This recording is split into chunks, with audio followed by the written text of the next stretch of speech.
There's a big debate about whether architecture can have an impact on a social environment, and as a society we have to use all the tools in our toolkit to try to improve this rift that's happening. And what are the elements that are needed to help break down these, let's say, perceived boundaries between different people? It's something that's seems a little bit intangible, but is actually really at the core of what I think architects can offer.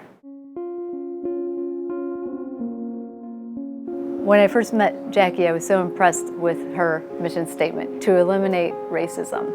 And then this concept of free to be, which is so brilliant. Why can't everyone just be who they are and be free to be and have a much deeper connection to each other? And her passion for this mission is just contagious.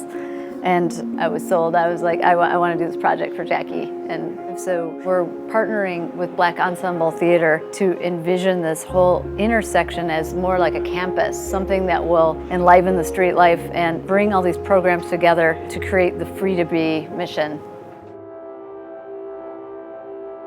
At Studio Gang, we've been expanding our urban practice and really trying to see how we can be impactful on a bigger scale. For example, we look outside just the boundaries of the project and see what role the building can play in a bigger context, like in a neighborhood. So for the recently completed Writers Theater, we were really trying to design a theater that's very intimate, but they also wanted to have a bigger outreach to kids after school and to neighbors. And so we looked at how we could make something as ordinary as a lobby work on multiple levels to start engaging community. We've also done projects like the Lincoln Park Zoo, for example, where we were asked to do an education pavilion, but we really thought about how it could be multi-use and just created the ingredients for this incredible public space that can be used in many different ways.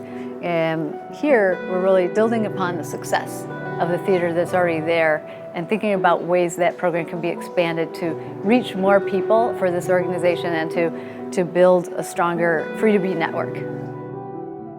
I believe that architects can be the builders of relationships. So to start with, finding out what the relationships actually are that they want to achieve, and then setting that as part of our design agenda.